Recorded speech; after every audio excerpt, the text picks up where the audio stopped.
So look, lockdown was extended last week, so it means we are into week 4 of generally people behaving and staying indoors despite the glorious weather.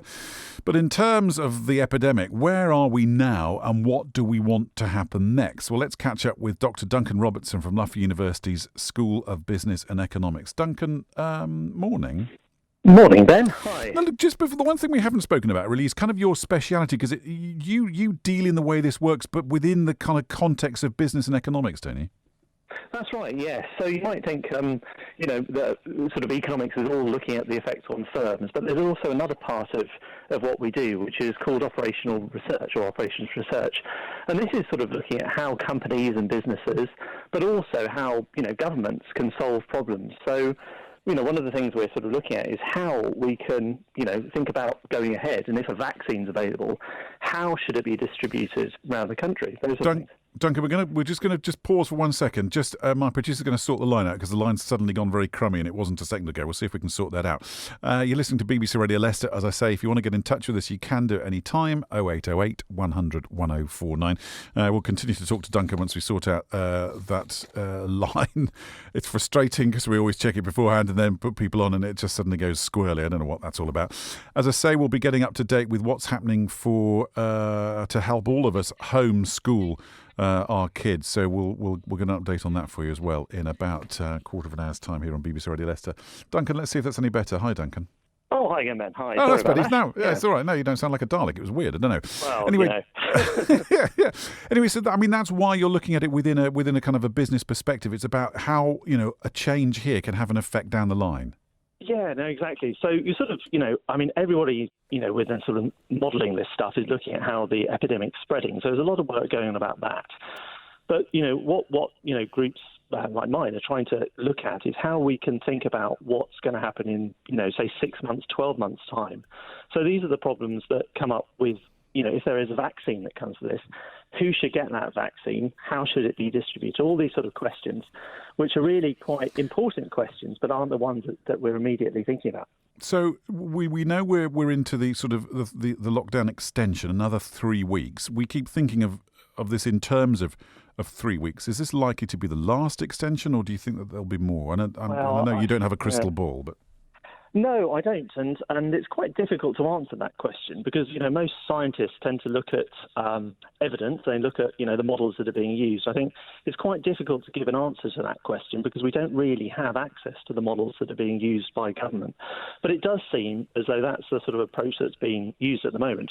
3 weeks, then another 3 weeks. But, really what I think the government are trying to do is to assess the situation at the time and then take it forward step by step. But it's very difficult to say we're going to be locked down for months. That's something that is quite unpalatable. I mean, the whole situation isn't ideal, but I think governments are trying to make it as science-based as possible. It'd be good to see a bit more of the science. And whereabouts there was sort of some ideas floated across the weekend about maybe partially opening schools or having different maybe primary comes back and then I don't know Key Stage 2 comes back. What's the view on that at the moment? Do we know? Well, I mean, just thinking practically, I mean, if you've ever had to socially distance a 5-year-old like my daughter, you might find that's not ideal. So, I mean, in practice, these things might work. And, there are models which might take that into account. But you've also got to think of, those sort of responses. How do 5-year-olds behave? And you might, I suppose what they're trying to do is to get the spread as narrow as possible, locally as possible. But, of course, if children go back to school, then they potentially bring the virus that they've caught there back to their homes.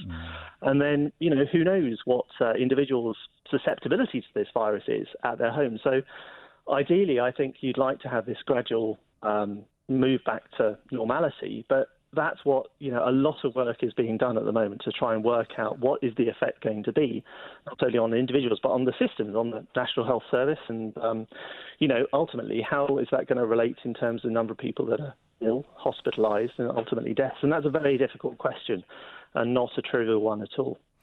Do you? I mean, it's again. you see people writing across the weekend talking of in terms of us having to accept a new normal. Now, presumably, that wouldn't involve the kind of depth of lockdown we're looking at the moment. But do you see disruption not just for in terms of these sort of 3-week business, but actually 3 months or even longer? Well, I mean, it's one of these sort of things where you look into a crystal ball, and I think you mentioned some of these viruses that have been in the past, which tend to disappear. Kind of think about SARS. It may disappear, but it also may not. And, I think it's looking into quite a lot of time where we're still adjusting to this. It may be that, normality comes if there is a vaccine for this, but, that's it's a question we can't really answer at the moment. There are lots of clinical trials going on, and that is one way out of it. And of course, if you think about the diseases that have been kind of eradicated by vaccines, then that is one solution, but that's a long way off. I think the Oxford group are thinking at least 6 months. That's very optimistic, but sort of 12 to 18 months is probably what we're looking at.